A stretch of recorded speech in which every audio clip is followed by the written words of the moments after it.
ये सारी आतंकवाद की जड़ पाकिस्तान है और पाकिस्तान कांग्रेस पार्टी की भूल है। पार्टीशन स्वीकार न करते पाकिस्तान कभी न होता। और ये तो ऐसे कह रहे हैं घुस गए।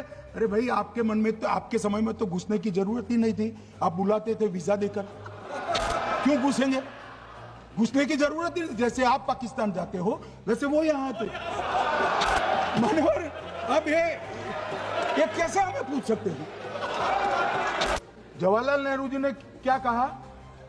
वहां घास का एक तिनका भी नहीं उगता है, वो जगह को क्या करे। तो एक संसद सदस्य ने, नेहरू जी का सर मेरे जैसा था,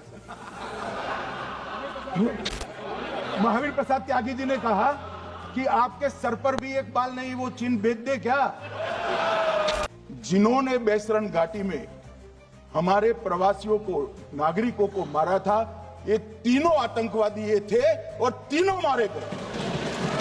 कि जब ये सूचना सुनेंगे पक्ष विपक्ष में खुशी की लहर दौड़ जाएगी, मगर ये स्याही पड़ गई इनके चेहरे। भाई, आप आतंकवादियों का धर्म देखकर दुखी मत होइए। अखिलेश, बैठ जाइए यार। हमारे पास प्रूफ है, वो भी मैं सदन के सामने रखना चाहता हूं कि तीनों पाकिस्तानी थे। 3 में से 2 के पाकिस्तान के वोटर नंबर भी आज हमारे पास उपलब्ध है। मान्यवर, ये राइफलें हैं, ये राइफलें भी हमारे पास उपलब्ध है। इनके पास से जो चॉकलेटें मिली हैं, वो चॉकलेटें ढोक में से मिली, वो भी पाकिस्तान की बनाई हुई चॉकलेट है। मान्यवर, ये कहते हैं कि पाकिस्तानी नहीं थे, इसका मतलब पूरी दुनिया के सामने इस देश का एक पूर्व गृह मंत्री पाकिस्तान को क्लीन चिट दे रहा है। और इस देश का गृह मंत्री जो कांग्रेस पार्टी से आता है, वो कहता है कि क्या सबूत है। शिमला में समझौता हुआ, पाक ऑक्यूपाई कश्मीर मांगना ही भूल गए। अगर उस वक्त पाक ऑक्यूपाई कश्मीर मांग लेते, न रहेगा बांस, न बजती बांसुरी। ये कैंप तोड़ने की जरूरत न पड़ती साहब आपको, हमको।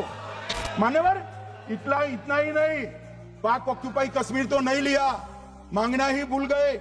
15,000 वर्ग किलोमीटर की जीती हुई भूमि भी वापस दे दी। और ये हमें सिखा रहे, ये नहीं किया, वो नहीं किया, फलाना नहीं किया, ठिकाना नहीं किया। अरे भाई, आप तो पाकिस्तान को क्लीन चिट दे रहे हो कि पाकिस्तान ने हमला ही नहीं किया है। क्या अधिकार है आपको पूछने का? कोई अधिकार नहीं है। अरे कल गोगोई जी बड़ा उछल कर बोल रहे थे। अरे गोगोई जी, आपको मालूम है उन्होंने चीन के बारे में, आसाम के बारे में क्या क्या था? आसाम को आकाशवाणी पर बाय बाय कह दिया। रिकॉर्डिंग है।